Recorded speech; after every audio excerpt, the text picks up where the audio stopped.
Assalamualaikum warahmatullahi wabarakatuh.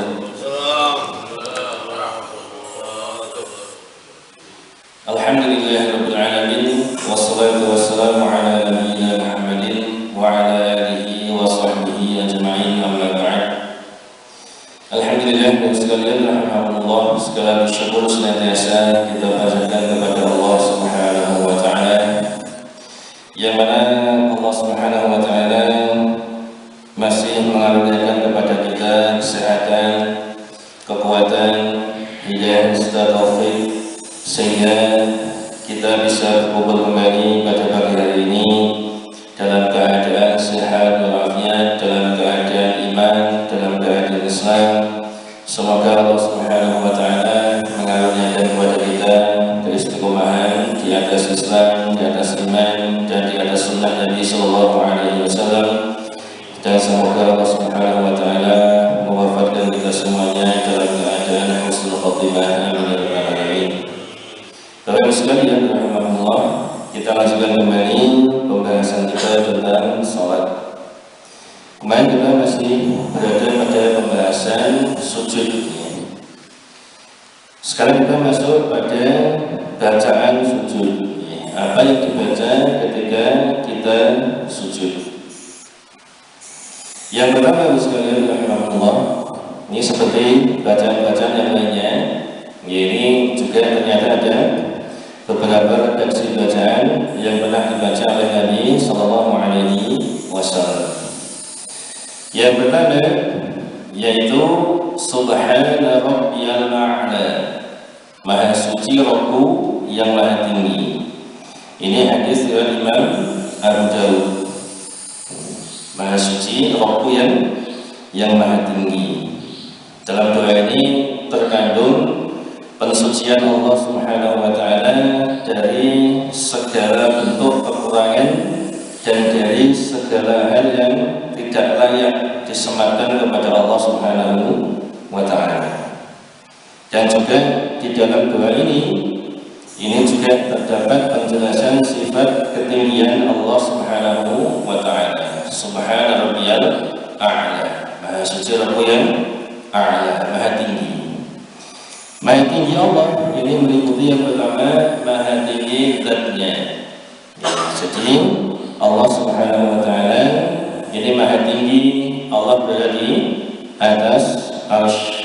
Allah berada di atas semua makhluknya. Tidak ada yang lebih tinggi dari Allah Subhanahu wa taala. Ini juga dalil tegas menunjukkan Allah ada di atas. Karena mana a'la, tinggi, ini di mana lagi kalau bukan di atas. Ya, tidak ada Allah mengatakan Allah maha di mana-mana, tidak ada. Ya, ada Allah maha tinggi, maha tinggi zatnya dan juga maha tinggi kedudukannya. Ya, sebab segala sifat sempurna ini hanya milik Allah Subhanahu wa taala. Ya, sifat Allah ini adalah sempurna, mutlak. Ya. Adapun manusia terbatas. Ya, manusia terbatas, penuh dengan kekurangan. Dan juga Allah Subhanahu wa taala maha tinggi kekuasaannya. Sebab Allah maha berkuasa atas segala sesuatu. Ya, ini mana maha tinggi. Ini redaksi yang pertama, hadis dari Imam Abu Dawud. Kemudian redaksi yang kedua yaitu Subhana rabbiyal a'la wa bihamdi. Ini ada tambahannya wa bihamdi. Maha suci Rabbku yang maha tinggi dan pujian untuknya. Ini hadis Bukhari dan Muslim. Ini dibaca 3 kali. Ya, Subhana rabbiyal a'la bihamdihi, Subhana rabbiyal a'la bihamdihi, Subhana rabbiyal a'la wa bihamdihi. Ini Bukhari dan Muslim. Jadi ini juga sahih bagi sekalian. Silahkan sekali-kali baca doa ini juga boleh, silahkan. Kemudian redaksi yang ketiga yaitu Subuhun Qudusun Rabbul Malaikati war Ruh. Maha suci, maha kudus Rabbnya para malaikat dan ruh, yaitu malaikat Jibril. Ini hadis dari Imam Muslim.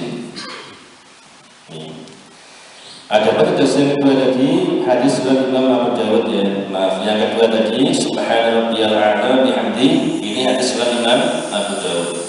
Kemudian yang subuhun qudusun rabbul malaikati war ruh, ini hadis riwayat Imam Muslim. Kemudian yang keempat, subhanakallahumma rabbana wa bihamdika Allahumma ighfirli. Ini yang saya kita baca ya. Maha suci Engkau ya Allah Tuhan kami, segala puji bagi Engkau, Allahumma ighfirli, ya Allah ampunilah aku. Ini hadis Bukhari dan Muslim. Jadi ketika turun ayat apa itu An-Nasr ya, idza jaa fasabbih bihamdi rabbika wastaghfir innahu kana tawwaba, maka bertasbihlah dengan memuji Tuhanmu dan mohonlah ampun kepadanya, sesungguhnya Dia adalah Maha penerima taubat. Jadi sejak turunnya surah An-Nasr ini, sejak itu Nabi SAW membaca dengan redaksi subhanallahumma rabbana bihamdika Allahumma ighfirli. Karena surah An-Nasr itu apa? Tanda sudah dekatnya ajal Nabi sallallahu alaihi wasallam. Idza jaa nasrullahi wal fath. Jika telah datang pertolongan Allah dan al-fath, yaitu Fathu Makkah. Ya, Nabi sudah bisa menguasai Makkah. Ya, kemudian apa? Wa ra'aitan nasa yadkhuluna fi dinillahi afwaja. Ya, dan kau melihat apa? Manusia apa? Masuk Islam berbondong-bondong. Ya, sudah dimenangkan oleh Allah Islam. Maka kemudian Allah perintahkan Nabi apa? Fasabbih, maka bertasbihlah bihamdi rabbika wastaghfir. Dan lafaznya sama. Maka setelah itu Nabi apa? Sering berdoa dengan apa? Lafaz subhanallahumma rabbana bihamdika Allahumma ighfirli, bertasbih, tahmid dan istighfar. Ya, seperti itu. Ini hadis Bukhari dan Muslim. Kemudian redaksi yang kelima, Allahumma laka sajadtu wa bika amantu wa laka aslamtu sajada wajhi lilladzi khalaqahu wa sawwarahu wa syaqqa sam'ahu wa basarahu tabarakallahu ahsanul khaliqin. Ya Allah, kepadamu aku bersujud, kepadamu aku beriman, kepadamu aku berserah diri. Telah sujud wajahmu kepada Dia yang telah menciptakannya, membentuknya, memisahkan pendengaran dan penglihatannya. Maha suci Allah, pencipta yang paling baik. Ini hadis dari Imam Muslim. Ini silakan sekali waktu dibaca juga boleh. Kemudian redaksi yang keenam, ini agak lebih panjang lagi. Allahumma laka sajadtu wa bika amantu wa laka aslamtu wa anta rabbi. Sajada wajhi lilladzi khalaqahu wa sawwarahu fa ahsana suwarahu wa syaqqa sam'ahu wa basarahu tabarakallahu ahsanul khaliqin. Ya Allah, hanya kepadamu aku bersujud, hanya kepadamu aku beriman, hanya kepadamu aku berserah diri. Engkau Rabbku, bersujud wajahku kepada Zat yang menciptakan dan membentuknya, lalu Dia baguskan rupanya yang membelah pendengaran dan penglihatannya. Maha suci Allah, sebaik-baik pencipta. Ini hadis Imam At-Tirmidzi. Kemudian yang ketujuh, subhanaka wa bihamdika la ilaha illa anta. Maha suci Engkau, segala puji bagi Engkau, tidak ada Tuhan yang berhak disembah selain Engkau. Ini hadis Imam Muslim. Kemudian redaksi yang ke-8, subhanakallahumma bihamdika la ilaha illa anta. Maha suci Engkau ya Allah, dan dengan pujian untukmu tidak ada sesembahan yang berhak disembah kecuali Engkau. Ini hadis riwayat Imam An-Nasa'i. Kemudian redaksi yang ke-9, subhanadzil jabaruti wal malakuti wal kibriyai wal 'azamah. Maha suci Dia yang memiliki kekuasaan, kerajaan, kebesaran dan keagungan.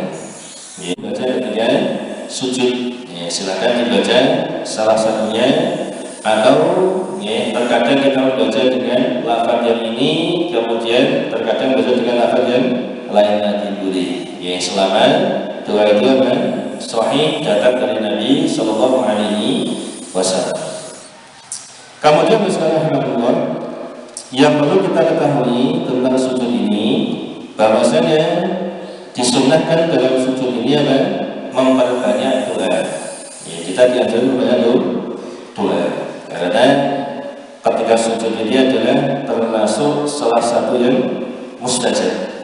Ya, termasuk yaitu kondisi seorang hamba dia dekat dengan Allah Subhanahu wa Ta'ala. Di antara waktu yang mustajab untuk berdoa.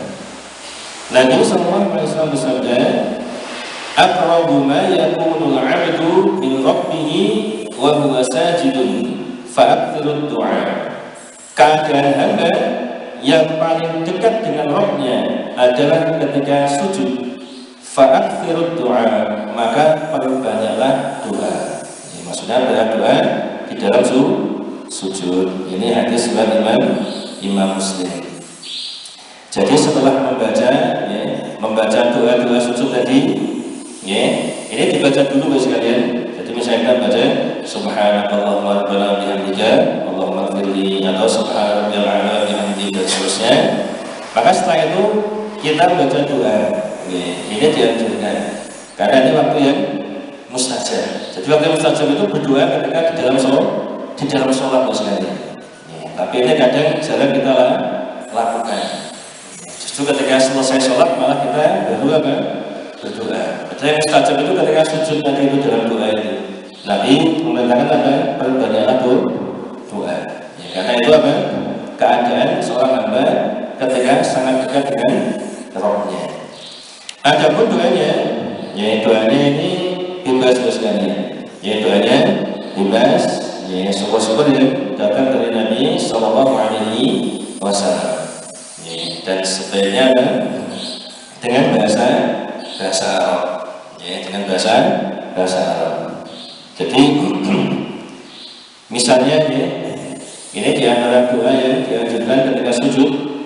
Ya, misalnya Allahumma ighfir li dhanbi kullahu diqqahu wa jillahu wa awwalahu wa akhirahu wa alaniyatahu wa sirrahu. Ya Allah, ampunilah untuk dosaku semuanya, baik yang kecil maupun yang besar, yang awal maupun yang akhir, yang terang-terangan maupun yang sembunyi. Hadis Muslim. Ya, dan lain sebagainya. Atau doa yang lain bisa. Ya, misalnya kita mendoakan orang tua kita misalnya. Itu setiap sholat kita doakan misalnya. Rabbi firli wali walidayya warhamhuma kama rabbayani shaghira. Atau Rabbana firli wali walidayya walil mu'minina yawma yaqumul hisab. Seperti itu sekalian. Atau mendoakan siapa? Keluarga kita. Rabbana hab lana min azwajina wa dhurriyyatina qurrata a'yun waj'alna lil muttaqina imama. Dan lain sebagainya. Atau doa sapu jagat. Boleh kita baca. Meskipun doa sapu jagat ini adalah dari Al-Qur'an. Ya, akan tapi karena konteksnya doa, makanya dibolehkan. Ya. Memang Nabi pernah sahabat Ali bin Abi Thalib, beliau pernah mengatakan, nahani Rasulullah sallallahu alaihi wasallam an aqra'a raki'an aw sajidan. Rasulullah melarangku untuk membaca Al-Qur'an ketika rukuk dan sujud. Hadis Muslim. Jadi kalau konteksnya kita tilawah baca Al-Qur'an tidak boleh. Ya, ketika rukuk dan sujud. Misalnya ketika rukuk atau sujud kita tilawah alif lam mim dzalikal kitab la boleh. Baca Al-Qur'an tidak boleh. Tapi kalau kita membaca doa, meskipun doa ini berasal dari lafadznya dari Al-Qur'an, maka ini boleh karena konteksnya kita berdoa, bukan dalam rangka tilawah. Ya, seperti doa sapu jagat. Ini Al-Baqarah ayat 201.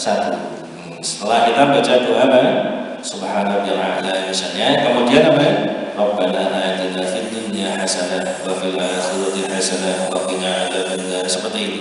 Maka ini dibolehkan. Atau misalnya doa minta diberi keistiqomahan, doa supaya istiqomah sekalian. Misalnya dalam surat Ali Imran ayat 8. Rabbana la tuzigh qulubana ba'da idh hadaitana wa hab lana min ladunka rahmah innaka antal wahhab, seperti ini. Ya Rabb kami, janganlah Engkau jadikan hati kami condong kepada kesesatan sesudah Engkau beri petunjuk kepada kami, dan karuniakanlah kepada kami rahmat dari sisi Engkau, karena sungguhnya Engkau lah Maha Pemberi karunia. Ini doa supaya kita bisa istiqomah sekalian. Kita minta pada Allah, jangan jadikan hati kami condong kepada kesesatan setelah Engkau beri petunjuk kepada kami. Maka ini penting sekali sekalian rahimahullah. Supaya kita istiqomah. Atau doa yang lain, ya muqallibal qulub tsabbit qalbi ala dinik, wahai zat yang membolak-balikkan hati, tsabbit qalbi ala dinik, teguhkanlah hatiku di atas agama. Ini penting sekalian. Karena zaman sekarang ini banyak sekali syubhat-syubhat, pemikiran-pemikiran yang menyesatkan. Ini kalau kita tidak membentengi diri dengan ilmu, tidak belajar ilmu, maka kita gampang terpengaruh sekalian. Dari kalangan liberal, syiah dan seterusnya. Itu banyak sekali ini menebarkan pemikiran-pemikiran yang menyimpang. Banyak orang yang kemudian terpengaruh, akhirnya menyimpang. Dan juga contoh dari dulu banyak juga. Bahkan ada sekelas ulama sekalian, sekelas ulama ini. Kalau nggak salah Imran bin Hitton atau siapa yang nggak lupa saya. Ini ulama ahli sunnah, ulama ini sekelasnya ulama. Kemudian dia menikahi wanita yang cantik, punya pemikiran khawarij. Kemudian dia terlalu pede mungkin ini juga tidak baik sekali. Sudah berilmu, harus terlalu pede. Nanti akan saya dia ajak kepada ahli sunnah. Ternyata setelah menikah, bukan istrinya diajak ke ahli sunnah, maka akhirnya dia yang terpengaruh pemikiran istrinya cantik, akhirnya dia menjadi khawarij sebetulnya. Dia memuji-muji pembunuhnya Umar bin Khattab. Dia puji-puji banyak. Ini bahayanya pentingnya kita itu minta istiqomah. Itu kelasnya ulama. Jenengan tahu Abdurrahman bin Muljam? Abdurrahman bin Muljam yang membunuh siapa ini? Membunuh sahabat Utsman bin Affan. Itu dulunya seorang qori, hafidz Quran. Hafidz Quran. Bahkan zamannya Umar bin Khattab, Abdurrahman bin Muljam ini dikirim Umar untuk mengajarkan Al-Quran kepada manusia. Ketika Umar diminta untuk mengirimkan seorang qori untuk mengajarkan manusia, beliau ngirim siapa? Abdurrahman bin Muljam. Ini seorang qori. Zamannya Umar bin Khattab itu. Diakui Umar bin Khattab sekali. Tapi akhirnya terpengaruh pemikiran khawarij. Jangankan pemimpin kita sekarang, Ali saja dikafirkan. Ali bin Abi Thalib ini sudah dijamin masuk surga, dikafirkan oleh Abdurrahman bin Muljam. Bahkan ketika Abdurrahman bin Muljam membunuh itu sambil baca Al-Quran. Luar biasa. Ini bahayanya orang terjerumus dalam pemikiran bid'ah, kesesatan. Kalau orang maksiat itu dia itu lebih mudah untuk taubat sekalian. Orang minum khamr ini lebih mudah untuk nasihati karena dia itu sudah tahu kalau minum khamr itu dilarang, tahu dia sebenarnya, tapi dia kalah dengan hawa nafsunya. Orang zina itu tahu sebenarnya kalau dalam Islam itu zina itu dosa jadi. Tapi iya Pak, enak ya misalnya seperti itu. Tapi dia tahu Pak. Tapi kalau sudah terjerumus dalam pemikiran bid'ah, ini sulit untuk taubat. Karena dia merasa yang dilakukan ini benar. Seperti Abdurrahman bin Muljam, dia membunuh Ali bin Abi Thalib, dia meyakini itu sebagai bentuk jihad, mencari ridho Allah. Coba bayangkan, mencari ridho Allah dengan cara membunuh siapa? Ali bin Abi Thalib, sahabat dijamin masuk surga. Luar biasa. Sepupunya Nabi Sallallahu Alaihi Wasallam. Ini bahayanya bahayanya pemikiran menyimpang. Makanya sekarang jangan heran sekalian kalau kita melihat ada teroris itu ngebom sana ngebom sini bahkan di masjid Jumatan dia ngebom bayangkan Jumatan dia ngebom di masjid. Bahayanya kesana, bahayanya pemikiran khawarij. Ini mereka takfiri, mudah mengkafirkan kaum muslimin. Sudah dia sholat masih sholat dia kafirkan. Maka ahli sunnah dia tidak boleh sembarangan mengkafirkan kaum muslimin. Kalau dia secara zahir dia masih menampakkan sholat, ya, masih puasa, secara zahir dia menampakkan muslim, maka kita hukumi secara muslim. Dia hukumi dia muslim. Karena kita hanya bisa menghukumi secara zahir. Ya. Hati orang kita tidak tahu. Kita serahkan dengan pada Allah. Ada secara zahir dia masih sholat, maka kita hukumi dia muslim. Tapi hatinya kan apa ya tidak tahu, kita serahkan dengan Allah. Misalnya kita semua ini jamaah ini kan sholat semua ini, maka kalau kita nggak ada yang kenal Pak Fulan itu Islam apa dia, kita katakan Islam. Lalu agresor sebuah jembatan sebuah di Ar-Rahman ya berarti Islam mas. Tapi kan hatinya kita serahkan dengan Allah. Tapi kalau kita tanya muslim dan muslim tidak boleh kita kafirkan. Pak Fulan ini jadinya kafir ya tidak boleh. Kamu betina sholat kafir tidak boleh. Tapi kalau orang yang secara asal dia kafir, maka kita tidak boleh melakukan kafirannya. Seperti siapa? Orang Yahudi dan Nasrani. Ini secara asal kafir mereka. Maka kalau kita ditanya, orang Yahudi kafir atau enggak? Kafir mas. Tidak boleh kita ragu. Yahudi ini kafir murah ya, tidak boleh kan? Kita harus yakin mereka kan kafir. Kalau mereka meninggal dalam keadaan tidak mau beriman kepada Islam, tidak mau masuk Islam, maka dia mati apa? Masuk neraka selama-lamanya. Ya di Nasrani kafir mereka, yakin banget pasti, nggak usah ragu ya. Tapi kalau ada orang muslim, ya sholat, puasa, kita ditanya, wih muslim mau gak? Kafir mau gak? Dia muslim kan? Ya.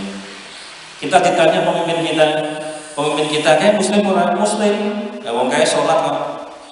Bahkan haji ini pun ada video ini haji sedang haji lah.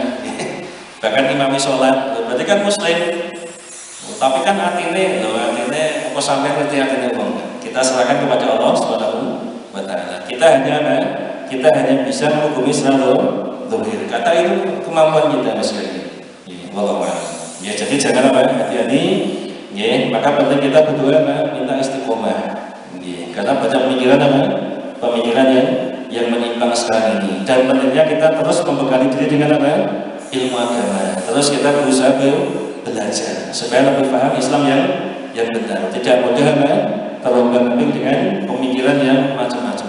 Demikian sekalian.